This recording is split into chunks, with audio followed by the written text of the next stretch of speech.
recently had the chance to try out the ATI Omni Maxx. This is a little bit different than your average AR-15 in that it weighs about 6 pounds. I know there's a lot of tricks out there for being super lightweight.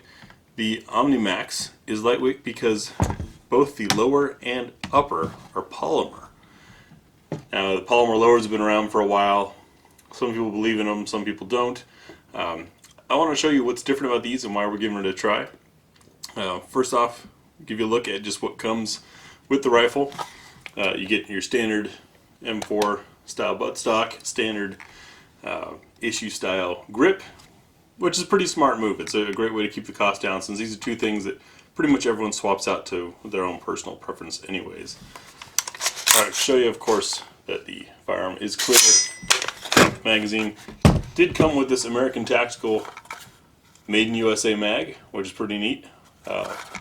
Appreciate that they're doing that. And the gun is entirely made in the USA.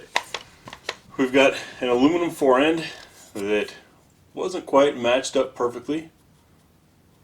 That's okay for now. Keymod M4 contour barrel that is a 1-in-8 twist and is chambered in 5.56.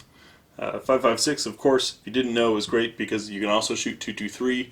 The 1-in-8 twist means that pretty much every average bullet weight out there is going to do just fine for you.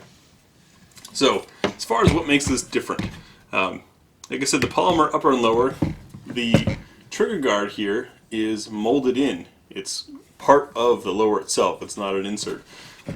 That adds somewhat to rigidity. And what I like about it is you don't have that gap here with the pin through it that you do on match ones, because that's a spot that always rubbed my knuckle in the Army. I was in the Army for 15 years, active duty, went to Afghanistan, went to Iraq, so I do have a bit of experience with the AR-15 series rifles. I'll pop this one open and show you how they're making this polymer work and what makes me curious to experiment with it. Right, so having separated the upper and lower, I'll show you one of the smart things that ATI has done to mitigate some of the concerns and problems people have had with polymer lowers in the past. And that is the stress points not holding up just like aluminum would. So, at the rear takedown pin, there are steel inserts. See that? And here, around where the buffer tube is a steel insert. That should help strengthen quite a bit. Magwell is slightly flared, a little more stylized than you'd normally get. Of course, that's easy to do when you're just molding. And they have an anti-walk trigger pin system. You can see in there. Slightly different. Looking at the upper, there's that step I wasn't too happy about. All polymer.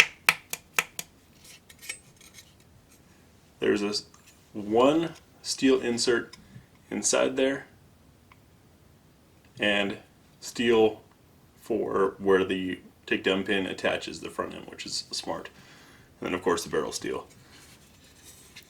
So this will be interesting to play with. These have been around for a while. I'm obviously not the first person to be playing with one, but hadn't heard too much about them, and they certainly are affordable. Obviously it's cheaper and easier to mold one of these than it is to cut up or cast some aluminum. So we'll get it out. We're going to slap on some actual iron sights, not iron, but steel aluminum from Aero Precision.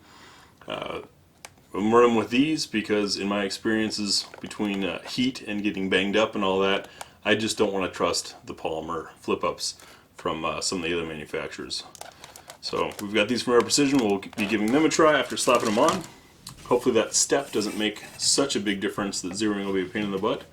And we'll leave the rifle mostly stock, aside from those sights. Test it out, see how it does, and then begin the Barbie doll for men that AR-15s are and start modifying things. This muzzle device, for example, is going to go relatively quickly.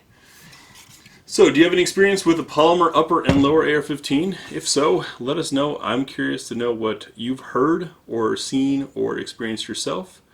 Thank you for watching. Alright, if you made it this far, you obviously appreciate what we're doing. We appreciate your support. If you can, go ahead and click on the giant griffin to subscribe and see more. Check out a suggested video up here based on what you've been looking at, or the relevant playlist to this video over here. Thanks again.